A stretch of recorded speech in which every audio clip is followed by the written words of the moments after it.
I will never forget that day, 16 years ago. They said I was bad luck. At my son's company celebration, his wife looked me in the eye and told everyone I was the reason for every failure in their life, and my son stayed silent. That night, I was handed a letter that banned me from every family event. No birthdays, no Christmas, no phone calls, only silence. But now, they are here at the gates of my new mansion, smiling like they never banished me. Should I open the door, or should I open the past? I will never forget that day, 16 years ago. They said I was bad luck. At my son's company celebration, his wife stood up, looked me straight in the eye, and told the entire room I had cursed their life with failure. And my son said nothing. That night, they handed me a letter, neatly folded, printed, and signed, stating that I was no longer welcome at any family event. I still remember the weight of the envelope, heavier than any silence I had ever carried. Since then, there had been no birthdays, no holidays, no phone calls. I went through surgery alone. I moved apartments alone. I turned 71, alone.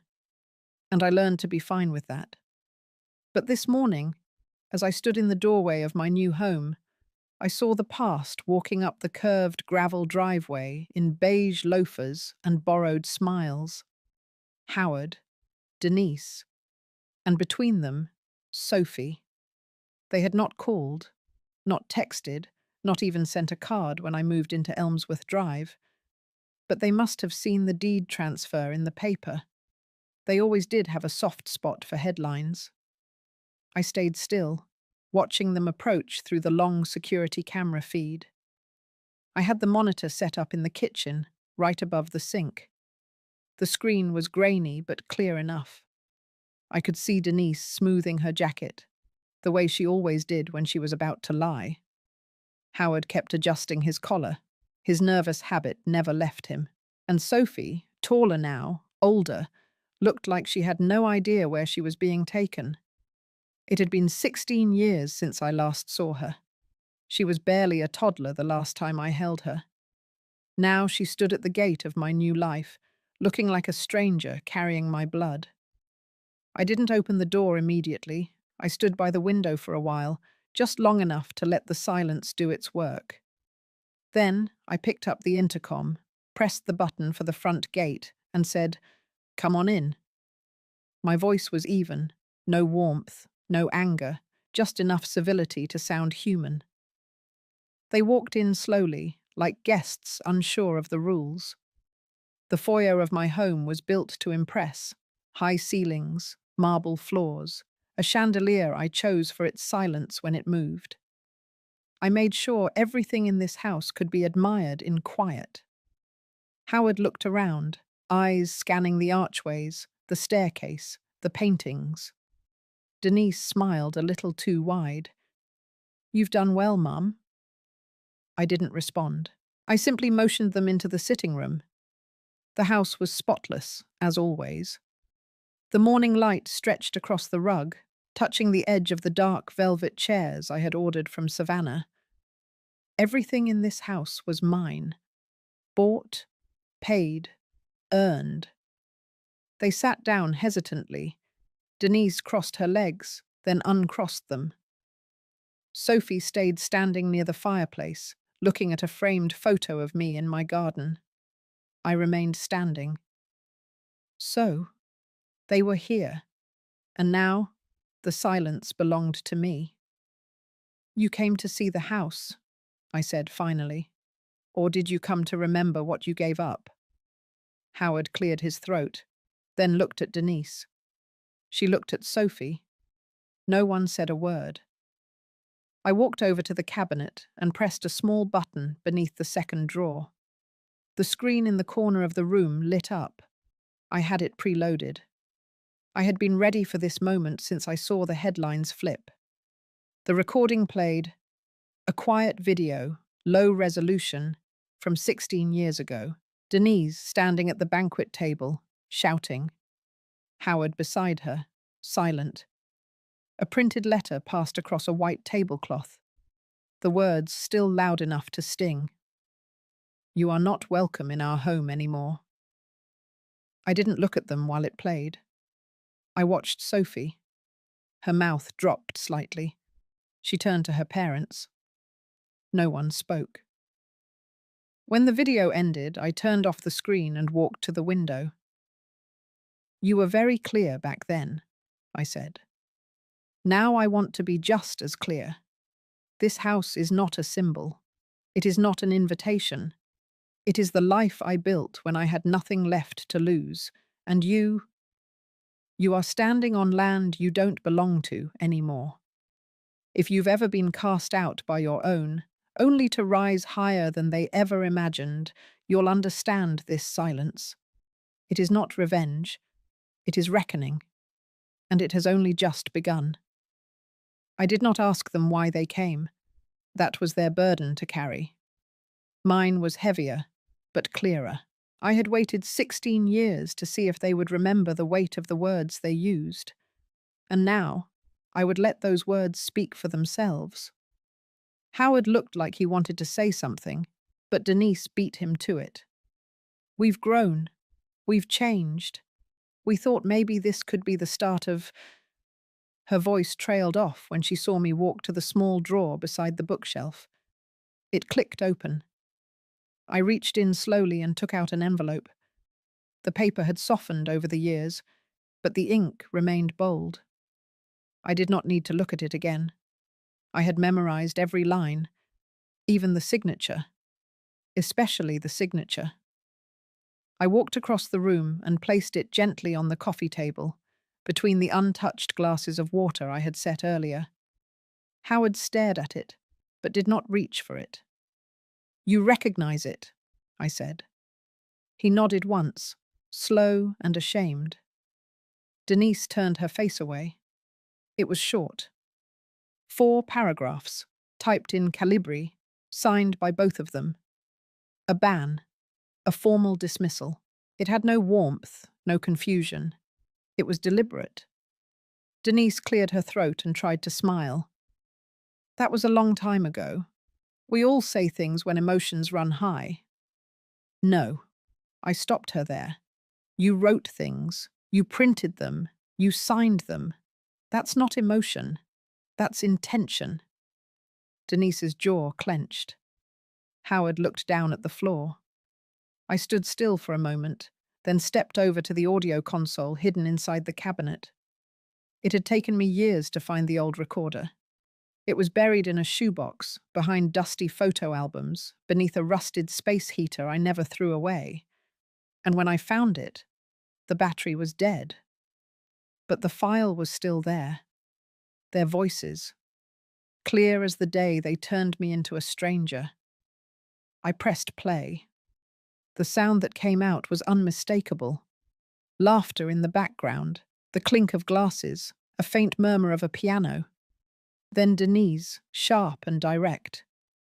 We cannot keep her around. She drags this family down. Everything starts going wrong when she's here. Every time. Howard, quieter, hesitant. Maybe we talk to her first.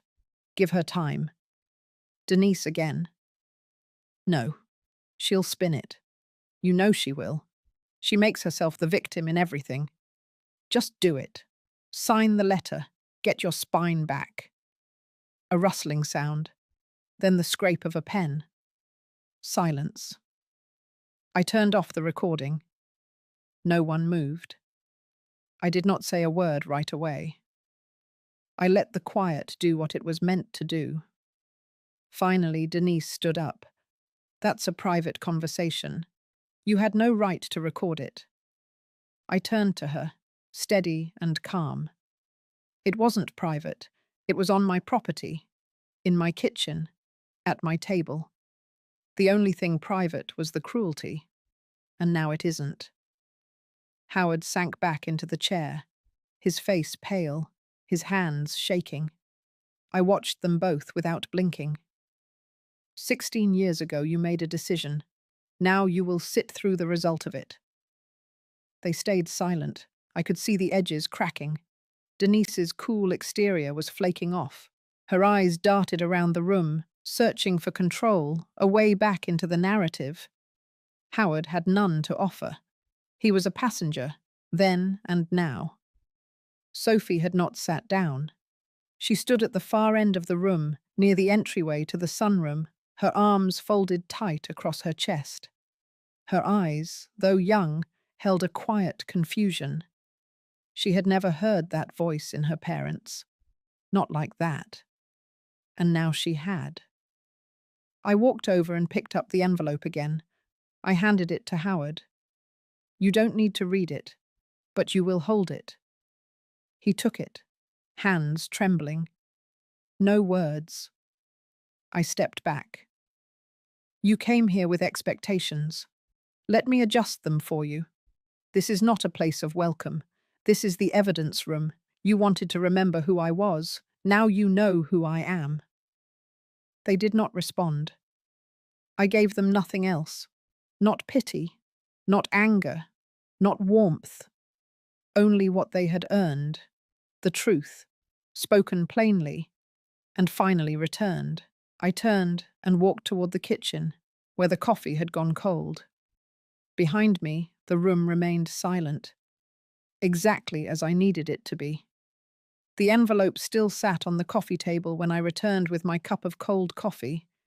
No one had touched it. Not Howard, not Denise. Sophie had stepped further into the sunroom, half in shadow, arms still folded. I took my seat across from them. My fingers curled gently around the porcelain handle. I didn't sip. I didn't need to. What needed to be said had already been said. Now the past had its turn. The silence lingered, but it was no longer heavy. It was sharp. It cut where it needed to. And I let it. 16 years ago, the last thing I saw before I left their house was the flicker of the porch light through my tears. They had planned it all so cleanly. The gathering had ended, guests were leaving, people were laughing, hugging, drunk on wine and comfort. And I had stayed behind to help clean up, as I always did. I was wiping down the kitchen counter when Denise came in, holding a glass of red and a folded paper. Her eyes were calm, too calm. The kind that comes right before something cold is about to be done. She placed the glass on the counter, then laid the paper down. I remember asking her what it was, though I already knew it was not a thank you card. She didn't answer. Howard came in a moment later, his face stiff, avoiding mine. His eyes stayed on the floor like the answer was hidden in the tile grout. I picked up the paper. 4 paragraphs. The first stated their appreciation for my support. The second moved into their need for independence. The third called me a source of conflict. The last one ended with a firm boundary that I not attend future family events until further notice, effective immediately. There was no space for reply.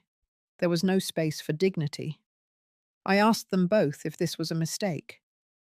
Howard said nothing.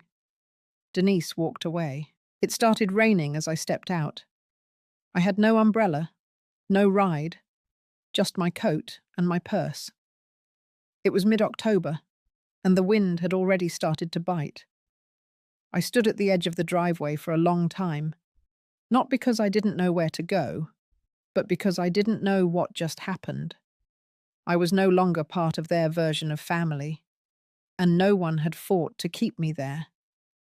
The first night, I checked into a small motor lodge near the train station, the kind with buzzing fluorescent lights and towels so thin they might as well be napkins. I paid for 3 nights in advance with what was left in my savings account. $1,218. That was the number I kept whispering to myself. It was what I had to work with.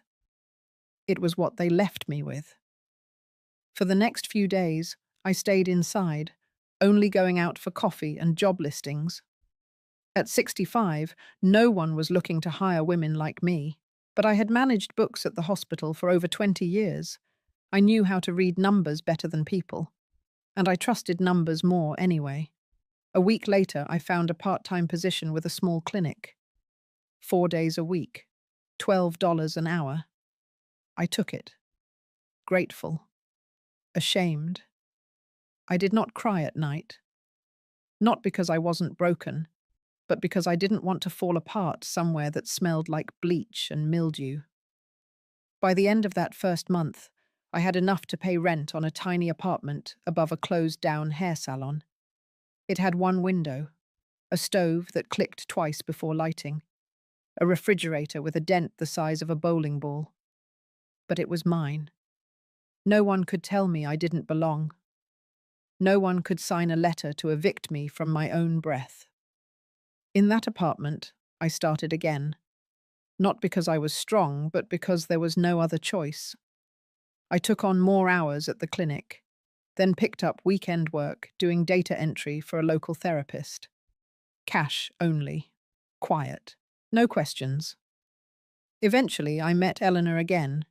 She had once worked in the legal department at the hospital. We bumped into each other at a pharmacy. She was surprised to see me. I pretended to be fine. She didn't believe me. She took me to lunch the next day, and I told her everything. She didn't offer pity. She offered options. She helped me set up an LLC, encouraged me to consult privately for small medical practices. It started slow. A few spreadsheets here, a payroll system there. But it grew. I reinvested every dollar, bought nothing new, used the same coat for 5 winters, no vacations, no luxuries, only momentum. By year 3, I had 6 regular clients and a waiting list. And by year 5, I bought my first property, a small duplex in a quiet neighborhood. I rented the bottom unit and lived in the top. There were no parties, no toasts, just paperwork, numbers, peace. When I think back to that rainy night, I do not remember the rain. I remember the weight of the door closing, the way it didn't slam but sealed. It was final, and it freed me. Now, 16 years later, they were sitting in my house, on my chairs, trying to rewrite what they had so clearly ended. But I had no desire to rewrite anything. I was only here to return what belonged to them, their words, their actions, their silence. They gave me exile, and I turned it into empire. The room stayed still. I leaned forward slightly, letting the edge of my voice sharpen. You thought I disappeared. I didn't.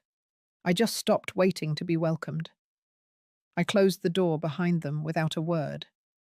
No goodbye, no threat, just the sound of a latch clicking into place. That was all the closure I needed for the moment. Howard and Denise had walked back down the stone path toward the gate, their backs a little lower than when they arrived. Sophie glanced back once, but I did not wave. There was nothing to wave at yet. I stood in the foyer for a while after the door closed. My hand still rested on the knob. The silence was welcome. For the first time since I moved in, the house felt completely mine. Then I turned, walked straight to the study, and picked up the phone. The number was already saved. It only rang once. Eleanor's voice came through clear and steady. I told her they had come, that I had shown them just enough, that it was time. She didn't ask for the details. She just said, "I'll be there tomorrow at 10. I trusted Eleanor because she never asked unnecessary questions. She only dealt in actions. She had been that way since the day we reconnected, years ago at the pharmacy. Back then, I was still wearing the same coat from the year I was thrown out. I had a small binder tucked under my arm with invoices and spreadsheets, and she was the only person who looked me in the eye and saw a woman, not a charity case. The next morning, she arrived exactly at 10. Grey slacks, crisp blouse, leather folder in hand, no small talk, just straight to the table. I had already cleared the sunroom, the brightest spot in the house, and laid out all relevant documents. deed, purchase history, personal financial records, all lined up, all in order. She spent 20 minutes reviewing without a single sound. Then she gave a firm nod. Everything here is traceable and clean. That's good. It means we can be as public as we want without blowback. That was the first step. We talked through the plan over coffee. It was not a long meeting, but it was thorough. Eleanor didn't believe in overcomplicating justice. She believed in documenting it. The goal was never to humiliate for the sake of ego. It was to remove denial, cleanly, legally, permanently. Once we finished, she handed me a typed list. 3 names, 3 people to contact before the weekend. Reverend Thomas Clark, Mr. Benjamin Alvarez, a name from the past, a name from the bank, and a name from the community. All necessary, all willing. I started with Reverend Clark. He was older now.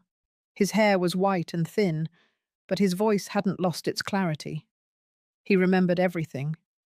The night of the company event, the cold way I was removed. He told me he had felt ashamed for not speaking up back then. Now, he said, he would. He agreed to attend the gathering I was planning.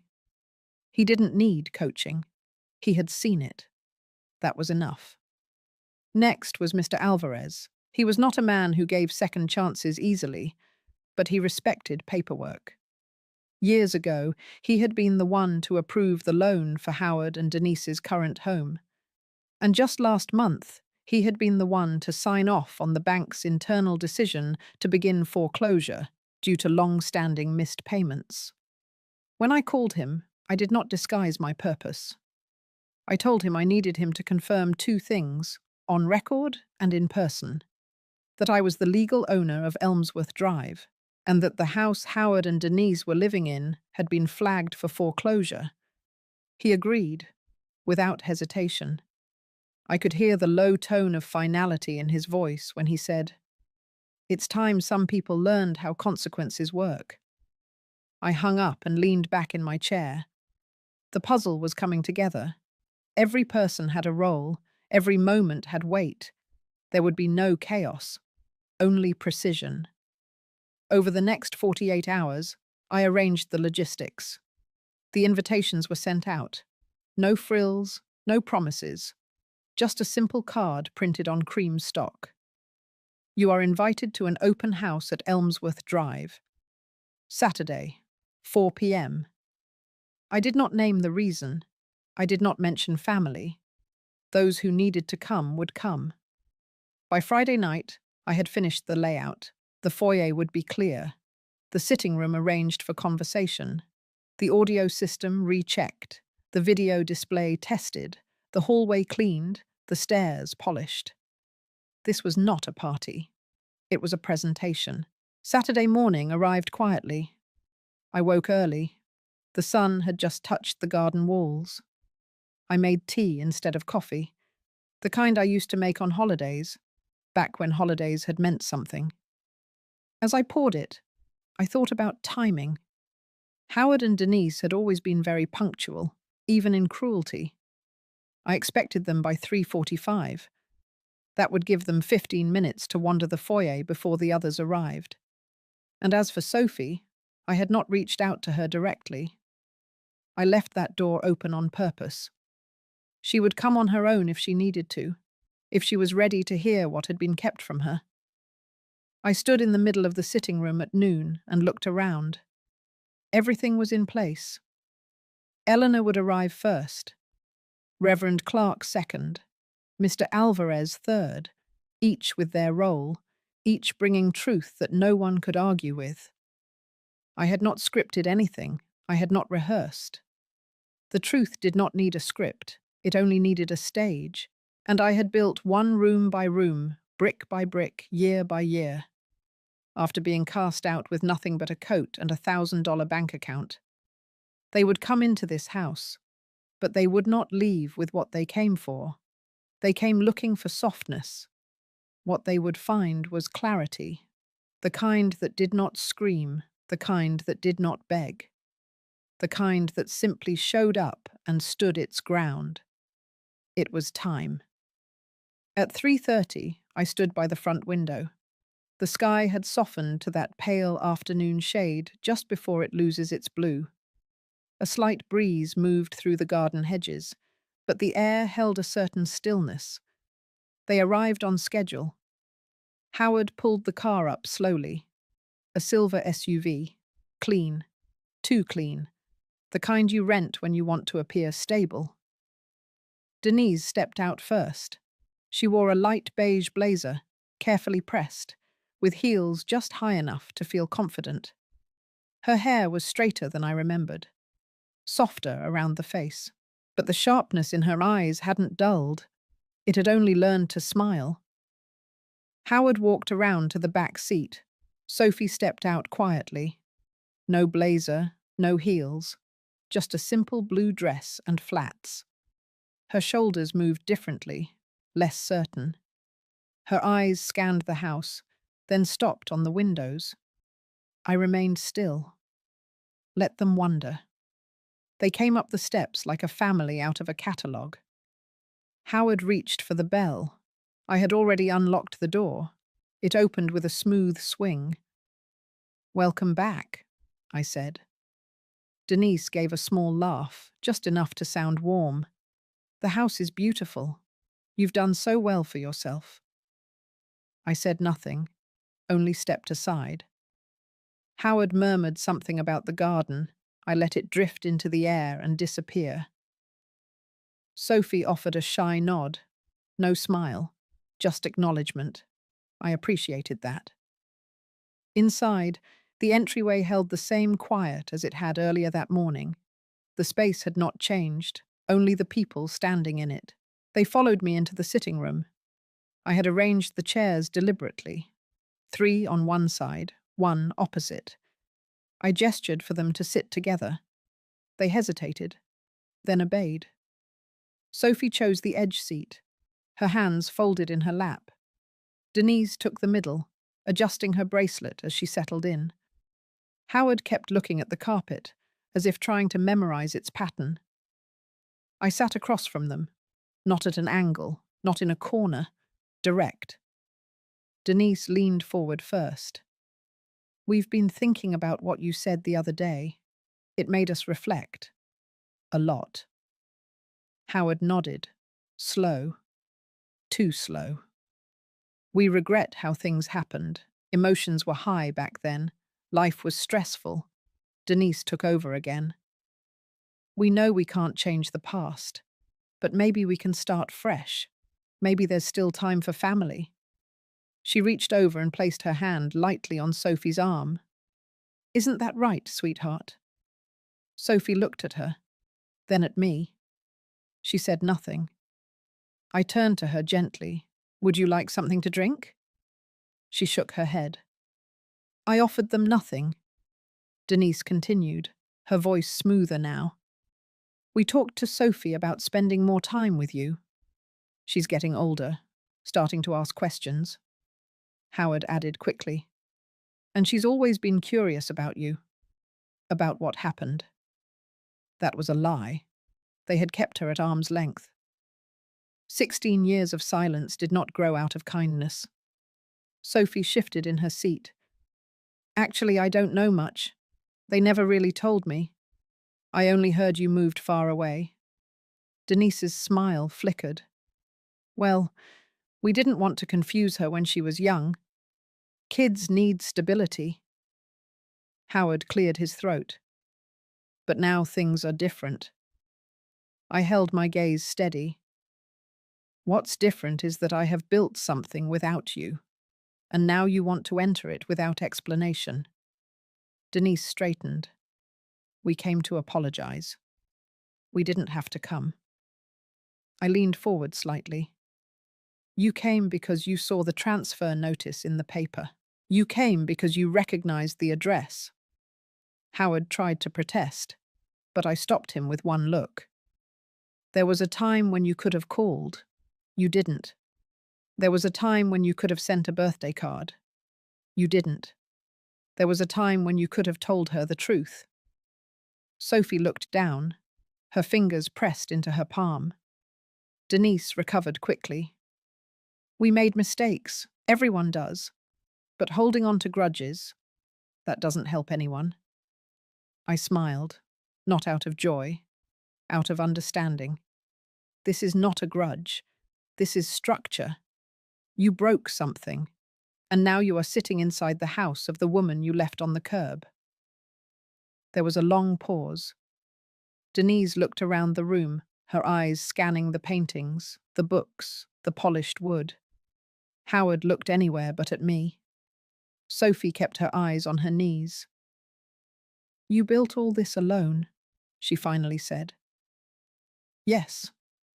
She gave a small laugh. Well, that's impressive, but it doesn't have to stay lonely. That's when I stood up. There was no need for argument. They would speak their lines, I would speak mine, and the facts would do the rest. I turned towards Sophie. You are welcome here when you choose to come. No pressure, no explanation required. Sophie met my eyes. She did not blink. Then I turned back to the others. But the rest of this house is mine. Every corner, every memory, every inch of silence I earned. Howard looked tired. His hands rested on his thighs, limp. Denise stared at me like she was still waiting for a shift, a crack, an opening. There was none. I stepped aside. The other guests will arrive soon. You're welcome to stay and listen. Howard stood first. Denise followed. Sophie remained seated for a moment longer, then rose quietly. As they walked out, she turned one more time. Her eyes lingered on the photo near the hallway, the one of her as a baby in my arms. She said nothing, but she looked long, and I knew that look. The door closed behind them, and the house held its breath. But not for long. The real weight was still on its way. By 4 o'clock, the sitting room was full. Not crowded, but full. The kind of full that happens when people sense something is about to happen, but no one quite says it out loud. I had counted on that. The invitations had been plain. There was no promise of speeches, no mention of drama, just a gathering, a gesture of warmth. That was all it took. People always filled in the blanks with their own imagination, especially in this town. The chairs were arranged in a wide semicircle facing the large wall-mounted screen above the fireplace. Light poured in from the tall windows. Soft music played in the background. Not loud enough to distract, just enough to settle the air. Eleanor arrived early, as planned. She stood near the entry, her posture relaxed but alert. She had always had the quiet presence of someone who knew where every escape was, even in a room with no doors. Mr. Alvarez arrived just after her. He greeted no one with more than a nod. His suit was tailored, his shoes shined, his expression neutral. He took a seat near the back, but still within view of everything. I didn't need him to say anything yet. His presence was the first part of the setup. Reverend Thomas walked in at 4:15. His gait was slower than before, but his voice was unchanged. He wore a plain, dark suit and carried no notes. I greeted him quietly. He gave me a firm pat on the shoulder. Then he stepped to the center of the room. The music stopped.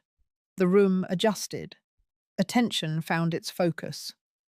He stood tall, both hands lightly resting in front of him. "Thank you for having me here," he began. "Some of you know me, some of you don't. That's fine. I'm not here to be remembered. I'm here because I remember." He paused. 16 years ago, I was present at a private family event. It was meant to be a celebration. What I witnessed was not. There were no gasps, no whispers, just stillness. He continued. I watched a mother be shamed, not by strangers, not by enemies, but by her own.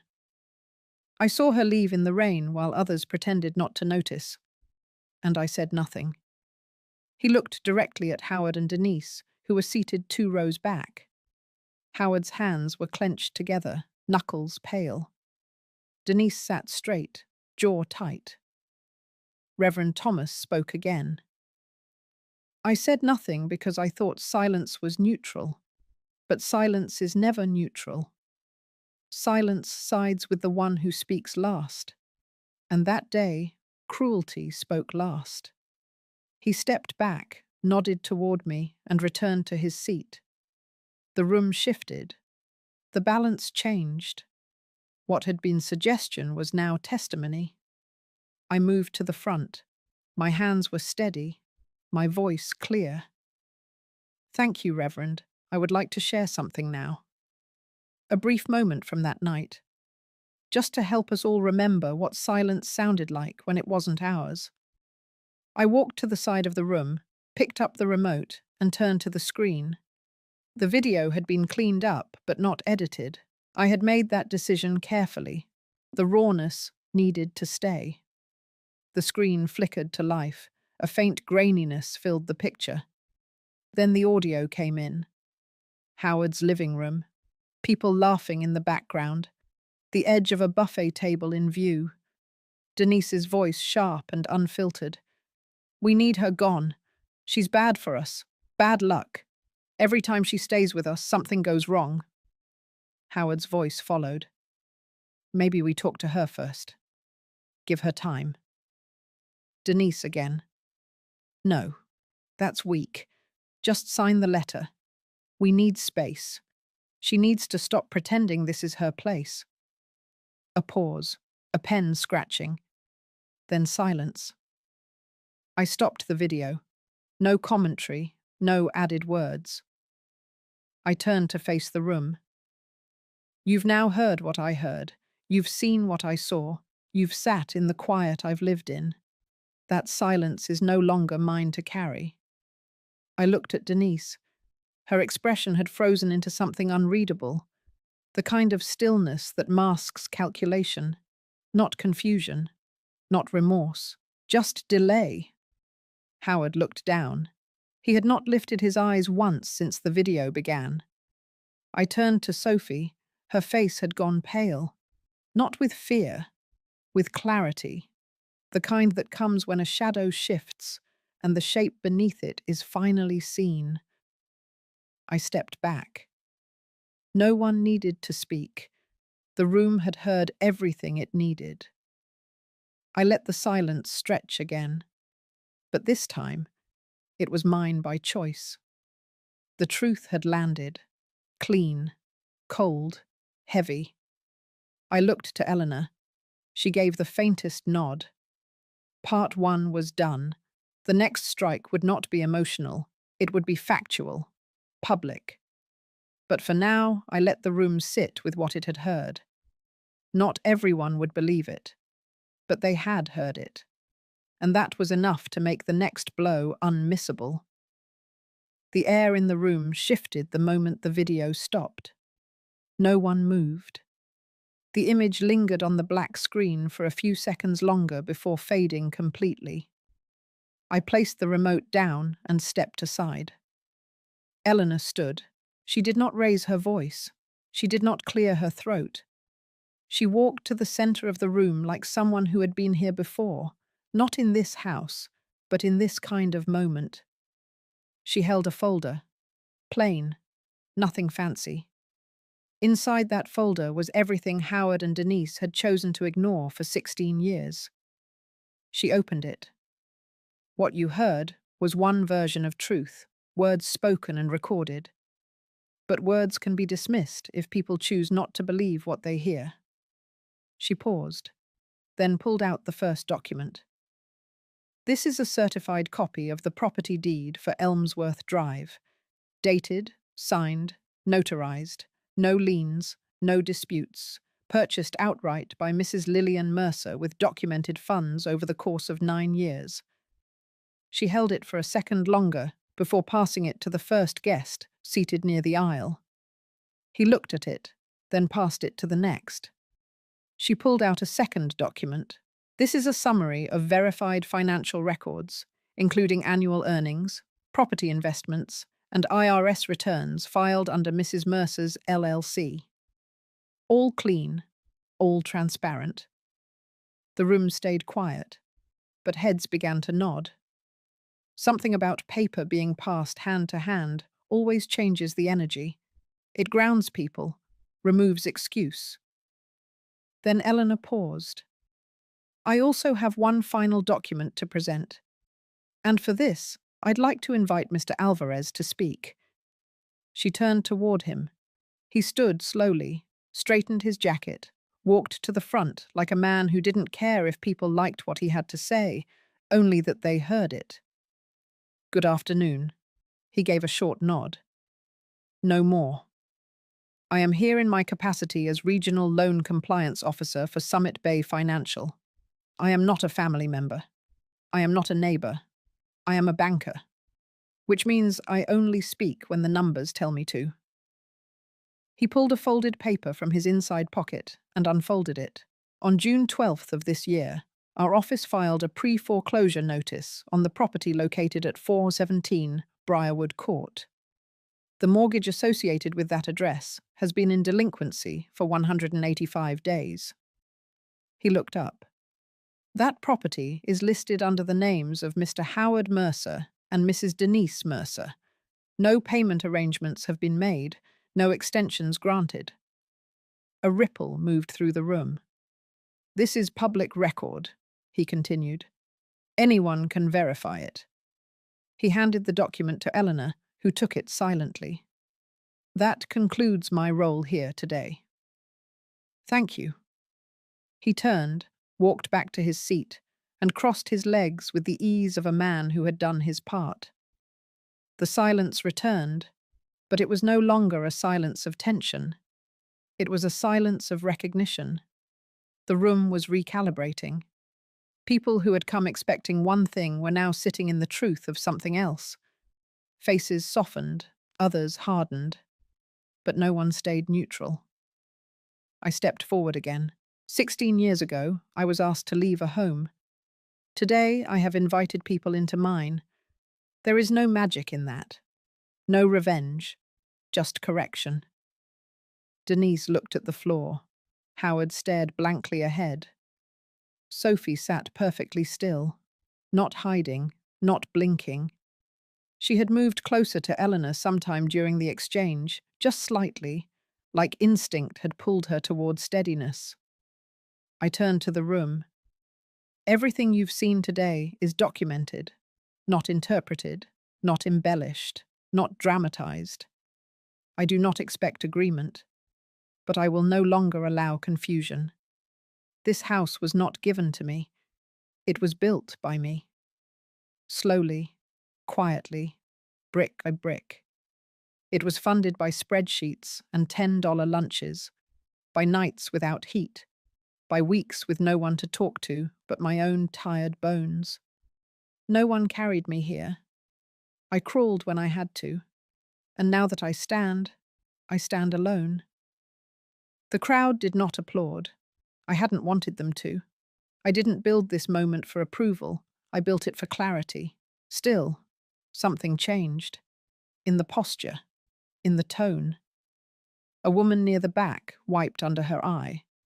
A man in the corner lowered his head. Even Reverend Thomas, who had seen more in his life than most, closed his eyes for a moment, as if giving a quiet nod to something invisible. I ended it there. No final statement, no grand exit. Just truth, placed plainly on the table and left there for everyone to see. Eleanor gave me a look. It was not a smile, but it held weight. Mr. Alvarez remained unreadable, which was exactly how he needed to be. Howard shifted in his chair but still said nothing. Denise crossed her arms tightly. Her face was a mask, one she had worn too long for anyone to remember what was underneath. Sophie's eyes never left me. The moment had landed. It had left a mark, and it was only the beginning. The room had not fully recovered from Mr. Alvarez's statement before the next wave began. The quiet hadn't settled. It was thin, taut, stretched over something coming. I had not planned this part, not directly, but the truth has a rhythm. When one piece lands, another follows. And once that door opens, it rarely shuts cleanly. At 4:52, the doorbell rang. I did not move. Eleanor stepped forward, quietly walked to the front entry, and opened it. A man in a plain grey suit stood there, a brown folder in hand. His badge visible, clipped to the inside of his coat. He did not step inside. He simply asked for Denise Mercer. His voice was steady, nothing performative, just procedure. Denise stood slowly, her eyes narrowed, her body stiff. Eleanor walked back to her seat. The man remained at the threshold. I watched from across the room as he handed her a sealed envelope.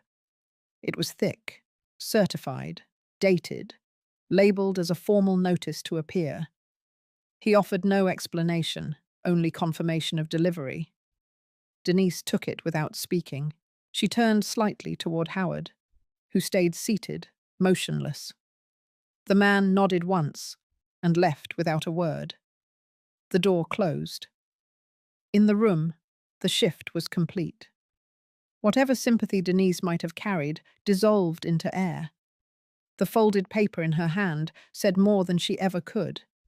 She didn't open it. She didn't need to. The audience knew. A woman in the third row whispered to the man beside her. Someone near the window cleared their throat. A few looked down, embarrassed by proximity. I stayed where I was. There was no need to move, no need to explain. Denise sat again, this time with a different posture. She no longer crossed her legs. Her hands gripped the envelope like a handle she could twist and undo, but it would not untwist. Then it came. The first question. Not from me, not from Eleanor. From the room. A man near the side wall, someone I barely knew, raised his voice just enough. "Is it true, Howard?" No tone of cruelty, no mockery, just the blunt weight of recognition. Howard didn't answer. Another voice joined. About the gambling. Again, not hostile, just tired, like someone trying to confirm what they had suspected but never dared ask. Howard finally looked up. His eyes were red at the edges. There was nothing left to deny. I saw it on his face. He wasn't shocked this happened. He was only shocked that it happened here, that I let it happen here. He stood up, slowly, but the damage was already moving faster than him. Denise remained seated, staring ahead. Her grip on the envelope had not loosened. Eleanor, without a word, placed another document on the table near the center of the room. She didn't read from it. Just let it sit there. The top page clearly titled in bold black font, "Notice of Investigation, Federal Tax Compliance Division." That was enough. No drama, no announcement, just ink on paper, witnessed by those who needed to see. It was never about punishment. It was about weight, letting every person in that room feel the slow descent of consequence. I said nothing. Howard spoke first. He didn't raise his voice. He didn't justify. He only said, "We made mistakes." Denise didn't look at him. Her eyes stayed fixed on a single spot on the rug. No one responded. The room was not interested in apology, only understanding, and that had already arrived. Mr. Alvarez stood, gave a short nod to Eleanor, then to me. Then he left. No speech, no follow-up. His part was done. He had delivered weight without ceremony. Reverend Thomas remained seated, his hands folded gently over his lap. He did not need to speak again. His silence now said enough. This silence was different. It was aligned. It did not hide anything. It simply held space. Howard sat back down, but this time he no longer sat beside Denise. He moved one chair over. Sophie had not spoken since the delivery, but her eyes stayed sharp. Her back stayed straight. She had seen everything, heard everything, and now she was choosing what to believe. I watched her, quietly. This moment wasn't for me. It was for her, to see that actions weren't just spoken. They landed. They stayed. And sometimes they waited years to be heard. The guests began to stir. A woman gathered her purse. A man checked his watch. But no one rushed. The mood had changed from expectation to reckoning. They had come curious. They were leaving clear. Denise finally folded the envelope, tucked it into her bag. Her hands smoothed her skirt as if she could erase the crease of what had just happened. But some marks do not smooth. They stay, pressed deep. I stood slowly, walked to the edge of the room. "Thank you for coming," I said.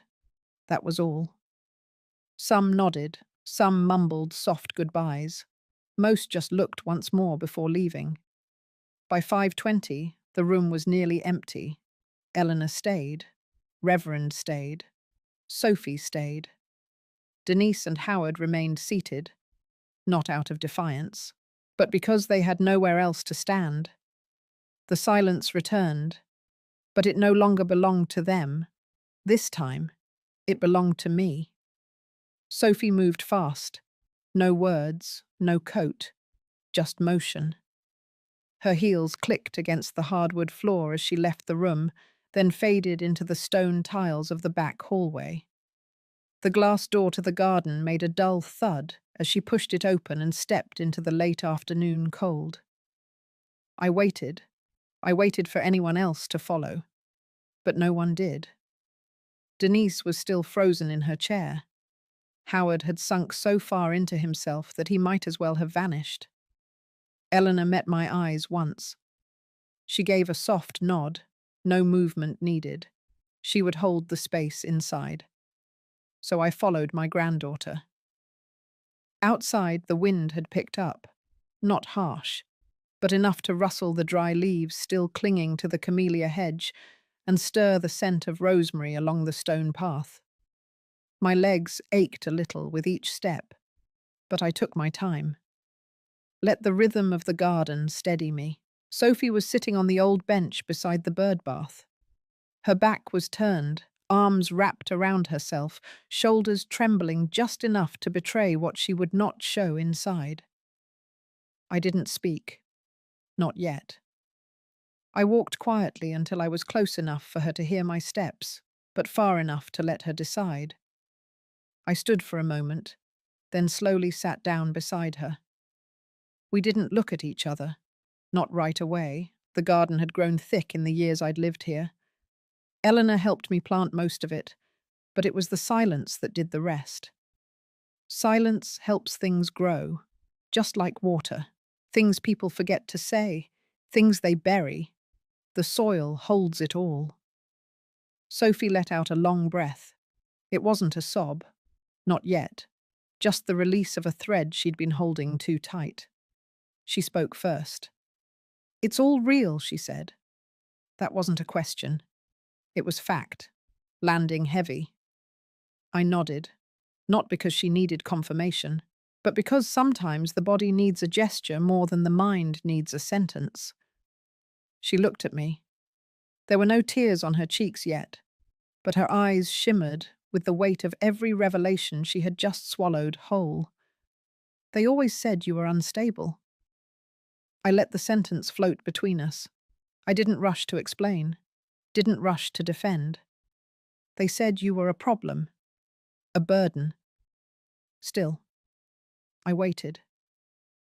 And then she added, like peeling back the final cover on something she'd always suspected, "But you were the one paying our mortgage, weren't you?" I turned my face slightly toward the garden path. A blackbird hopped between the rosemary branches, The air smelled of earth and pine. For 17 years, I said, steady, quiet. That house was in my name the entire time. They didn't know that until after they'd thrown me out, and by then, I had already transferred it to the community trust. Sophie exhaled again, this time with a sound that was part disbelief, part grief. Why didn't you say anything? My voice came gently, because saying something wouldn't have changed the way they looked at me, and I was tired of trying to teach people who were committed to misunderstanding me. We sat in silence again, but it was no longer a silence of distance, it was shared. Sophie ran a hand through her hair. She looked down at her hands, pale and small in her lap. They lied to me. I didn't respond. She needed to say it, to hear it aloud from her own mouth. It wasn't my place to shape that moment. It was hers. I always wanted to believe Mum. I thought she just needed more support. She did, I said. But she wanted it from people who praised her illusions, not those who challenged them. Sophie nodded. Her lip trembled, just barely. And then finally, the tears came. Not dramatic, not sobs, just quiet streams that made no sound. She wiped them without shame. I thought I was just like her. But I think I might be more like you. I turned toward her. That's not a compliment, she said quickly. It's just a fact, and facts are hard to carry. I smiled, not with triumph, just a small smile that reached only halfway. It's all right, I told her. The hardest part isn't being like me. It's surviving what people do to people like me. Sophie looked up. Her eyes searched mine. Were you ever going to come back? No, I said, calm and clear. I had nothing left to come back to. I built something new. And now, here you are. She shook her head. I wasted so many years thinking you were the reason Mum drank, that you were toxic. I used to avoid your name. You did what children do when they're fed one version of a story. She wiped her nose with the sleeve of her sweater. For a moment, she looked like a child again, a girl sitting on a park bench, realizing the world had lied. I didn't reach for her hand. I let her be. She finally said, I don't know what to do with all of this. You don't have to do anything, I answered. Just carry it gently. Let the truth settle where it wants to.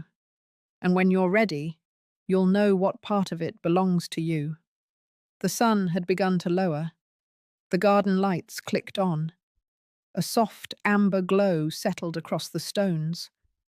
Inside, I knew Eleanor was finishing up. Guests would be gone. Denise and Howard would either leave or vanish into the corners of their own shame. But out here, something else was happening. Sophie stood up, brushed the leaves from her skirt. Can I stay here for a while? You can stay as long as you need, I said. The room upstairs is warm. Fresh sheets. She nodded, her voice softer now. Thank you. And then, after a pause, she added, for everything. As she walked back toward the house, I remained on the bench. The wind moved the rosemary again. The blackbird returned to its perch. And for the first time in a long while, the stillness did not feel heavy. It felt earned. The house emptied slowly, not with chaos or slammed doors, but with the eerie hush that follows a thunderstorm.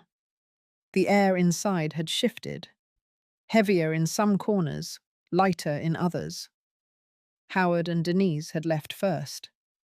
Neither looked at me as they passed the parlor, each clutching their coats like armor. No apologies, no justifications, just quiet, as if their presence had evaporated into embarrassment. I didn't stand to walk them out. Eleanor had remained in the kitchen for most of the hour after Sophie and I returned.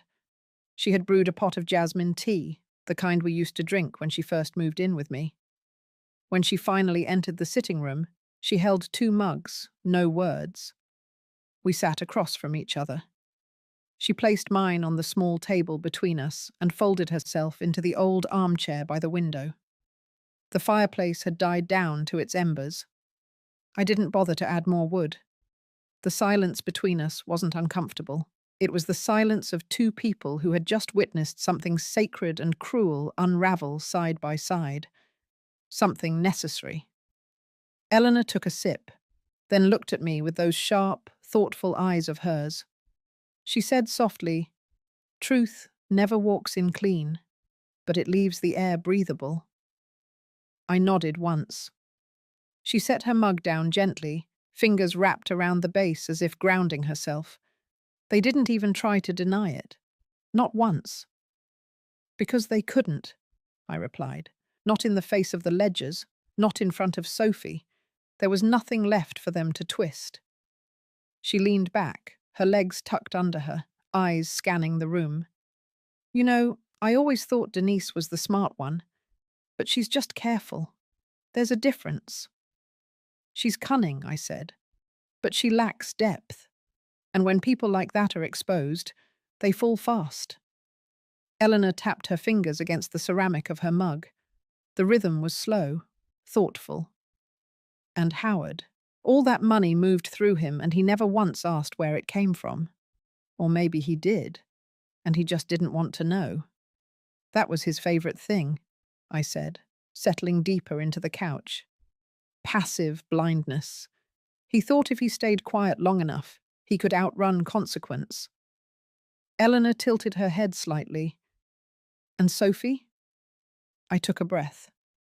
A long, full breath that stretched out my chest and pressed against the years I had swallowed in silence. "She's not like them. Not anymore. Maybe she never was. But now she sees the wreckage they built around her and dares to look straight at it." "She didn't argue," Eleanor said. "She didn't explain. She just listened. Because deep down, she knew." The fire cracked softly in the hearth, one ember shifting to the edge of collapse. Eleanor leaned forward. "There's something else. About tonight. About the way you handled it." She paused, then continued with a steadiness that made her voice land like soft hammers. "You didn't humiliate them.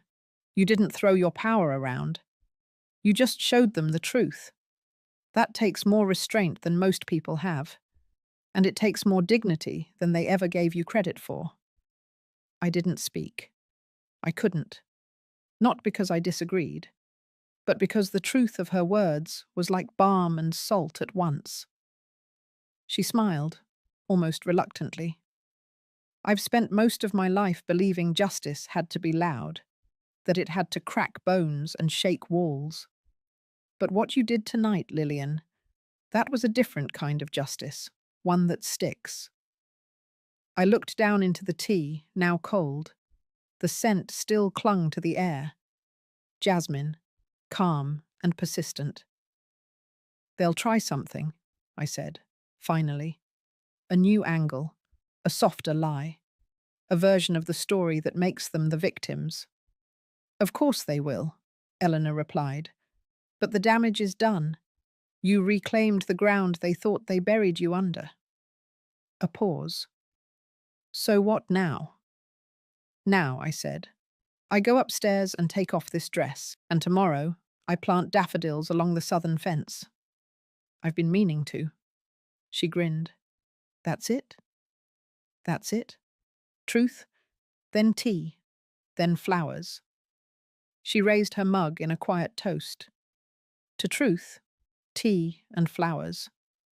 We didn't say anything else. I climbed the stairs slower than I had earlier in the day, not from fatigue, from weight, the kind of weight that doesn't hurt, but reminds you you're alive, that your bones still carry stories. The hallway was dim, lit only by the soft glow of the sconces. I turned into my room, hands reaching behind my neck to unclasp the necklace Sophie had stared at earlier. Then I saw it. On the corner of my bed, propped against the pillow, was a folded note. Small, cream paper, my name written in Sophie's handwriting. I sat down gently before opening it. Grandma, I don't know how to undo what's been done. I don't even know if I should try. But I do know this. I saw you tonight. Truly. And I am sorry for every year I spent seeing you only through their eyes. You don't owe me anything. But if there's a part of you still open to rebuilding, I want to meet you there. I left my mother's house tonight. I won't go back. I am not proud of who I've been, but I'd like to become someone you wouldn't be ashamed of. Thank you for not letting me drown in their silence. Sophie. I let the note fall into my lap. Outside the window, the garden lights still glowed, and for the first time in 16 years, I felt the door creak open, not just in my house, but in my chest. It was close to dusk when I heard the knock at the front door. 3 short taps, then silence. Eleanor was upstairs, humming softly in her room. The house had settled back into its natural rhythm after the storm. For a moment, I thought of letting the knock go unanswered, but something in my chest told me to open it. I walked to the door slowly. No rush, no dread. When I opened it, there he stood. Howard, alone. He wore the same jacket he had on the night of the party, wrinkled now. His hair wasn't combed, and his eyes looked tired. Not just from the night before, but from years. He didn't speak right away, just looked at me. I stepped aside, wordlessly. He walked in. The air between us was thick, but not hostile. There was no shouting left, no accusations, just the final threads of something long overdue. We sat in the sunroom, the same place where, a decade ago, I used to read aloud to Sophie when she was small. The light was fading, but I didn't turn on the lamps. Let it dim. Let it end that way. Howard cleared his throat. His hands were fidgeting, restless in his lap. I thought about what to say. Practiced it in the car, he began. But none of it feels right now. I waited. He looked at me again, his face drawn. You never deserved what we did. Not any of it. I know, I said. My voice was calm, not forgiving, not cruel, just sure. He swallowed, the sound loud in the quiet room. I don't know how I got so lost. Denise. The money. It all felt like momentum, like something I couldn't stop once it started. You had choices, I said. You made them. He didn't argue. I never stopped missing you, he said, even when I tried to pretend otherwise. I just didn't know how to come back from the damage. I looked at him for a long moment. The boy I raised was still somewhere in that face, buried deep under the man who stood silent for too many years. You didn't come back, Howard. You came to collect, over and over. You came for favors, for forgiveness you hadn't earned.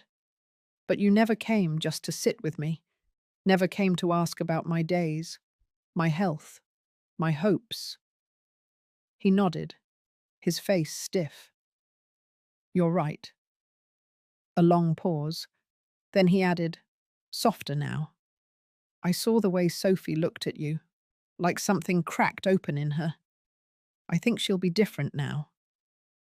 That's her work to do, I said. Not yours. He gave a sad little smile. I won't try to justify anything. I wanted you to know that I remember who you were before everything. Before Dad died. Before Denise. I remember the woman who made waffles on Sunday mornings and read Sophie poetry under the willow tree. I remember how you used to laugh before you learned to flinch. My throat tightened, but I didn't let it rise. She's still here, I said quietly. You just stopped looking. His eyes glistened. I thought maybe we could rebuild something. I held up one hand gently. No, not anymore. His mouth opened, then closed. You're not the villain in every story, Howard, but you were in mine, and I lived with that long enough. He looked down.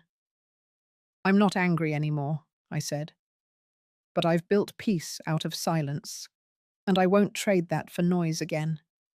He nodded, slow, accepting. I stood.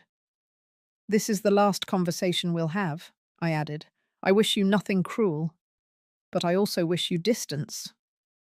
He stood, too, shoulders slouched. He looked older than he had just moments ago.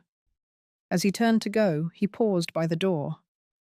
You were always the strongest person I knew, Mum, and you were always capable of more than you chose.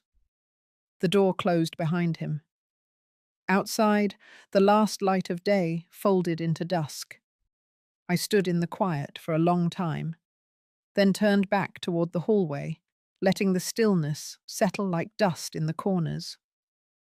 That chapter was done, not slammed shut, not torn out, just closed, finally.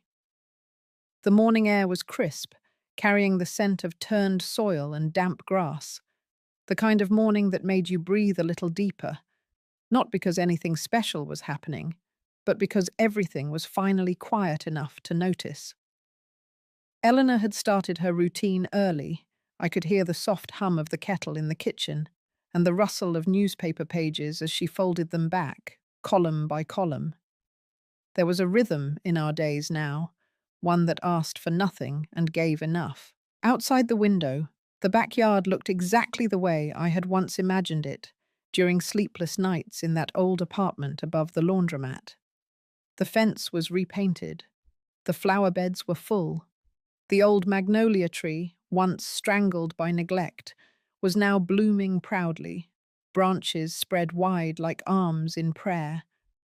It had been months since the party, months since the inheritance flipped the balance of my life. Since the family I once called mine revealed their teeth and walked away without shame. Since I had to speak truths I never thought I'd say out loud. And now, silence. Not empty, but earned. I stepped onto the porch, wrapping my shawl tight across my shoulders. The breeze brushed my cheeks, and for the first time in years, I didn't brace myself against it. I welcomed it. In the corner of the yard, Sophie knelt in the soil, planting new seeds where the petunias had wilted. She didn't say much, just worked with gentle care, pressing the earth down like it was something sacred.